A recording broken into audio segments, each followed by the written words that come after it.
Hey everyone, in today's video, I'm going to be showing you how to quickly see the timesheet auditing functionality so you can know who made the timesheet change, what was changed, and when the changes were made. So stick around.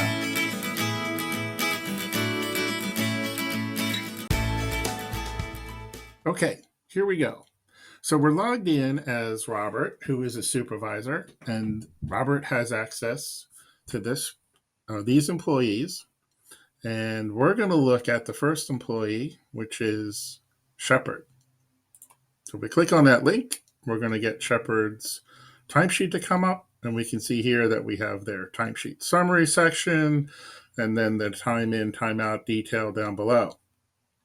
So quick note, doesn't matter whether it's a time in, time out timesheet or a duration timesheet. Both timesheet versions will show the pay period detail link up above and the auditing information. So it doesn't matter whether it's a time in, time out timesheet or a duration timesheet. It also doesn't matter who's accessing the timesheet, right? So if the employee can see this information if they're logged in, the supervisor can see it, a manager, an administrator, right? As long as they have access to the timesheet, they can go here and see the timesheet auditing information. So, like I said, up top, we can see here that there's a show pay period details. Now, when I click it, it's going to change the view of the summary information, right? So now it's more vertical, same information, just presented differently. And on the right side here, we've got a column that says view next to these days. Now, these rows are always above the date that they belong to, right? So Monday has these two rows. These two rows are for Tuesday. And then this row here is for Thursday. Keep that in mind as you go. So we're going to look at Tuesday here. And we're going to look at the first entry, right? The first entry says 9 to 12 and then 1 to 6. And we can see the hours are 3 and 5 and the tasks that are associated with it. Now, this is what the timesheet looks like currently. But if you wanted to see what transpired to get it to this point, then you can use the auditing functionality and look at it by clicking the view links for the records you want to look at. So we're going to look at the 9 to 12 record. So we're going to look at this view. We click it, and up on the screen now, we've got 4 transactions. So we can see at the bottom is where it started with a 9 a.m. to 5, and then ended up at the top from 9 to 12. Right? So if we look back at the bottom, we had 9 to 5 for 8 hours with these tasks entered through the browser from this computer. And then we can see here that it was the timestamp for May 18th at 12:35 p.m. And then Shepard was the one that actually made this entry. So this was the starting point. Shepard made it. And then we go to the next one. So what happened here? So Robert came in at 4:40 and made changes. So he changed it from 9 to 5 to 9 to 12. So it went from 8 to 3. And we can see here that the tasks remain the same. Then Robert came in 2 minutes later and made another change. So the time in, time out, duration hours remained the same, but it appears here that the job code changed from 100 to 200. So that was the change he made there.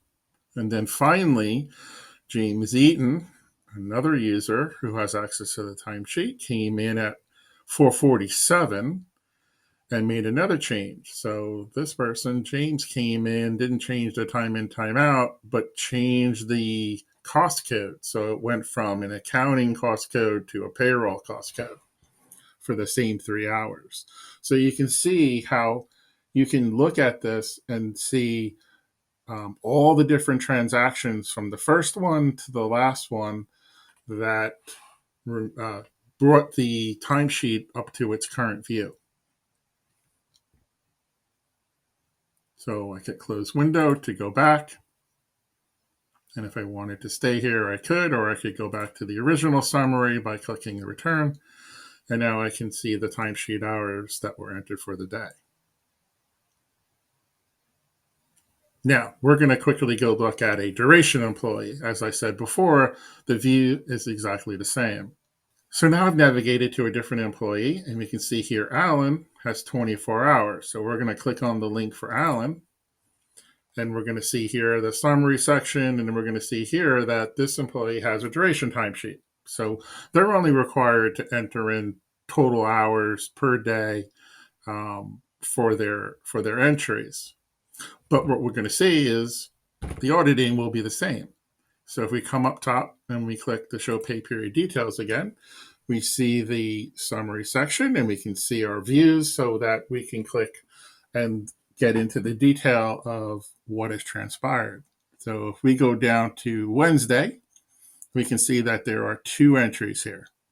So if we click on the 2 hours and we click view, we can see here that there's only 1 entry made by Robert, right? So he went in for Alan and entered this record for 2 hours for these tasks on May 18th at 4:56 p.m.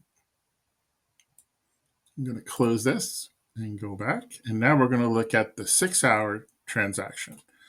And we can see here that it was first made by Alan as a 8-hour transaction at 4:55 p.m. on May 18th. And we can see the task that he entered. Then Robert came in 1 minute later and changed it from 8 hours to 6 hours and kept the task the same. So the change here was from 8 hours to 6 hours. And then, of course, he went in before and made the 2-hour entry. So that's the same look and feel, whether you're a duration timesheet or whether the employee is a time in, time out timesheet employee. That's it. I hope you found this informative, and I'll talk to you later. Thank you.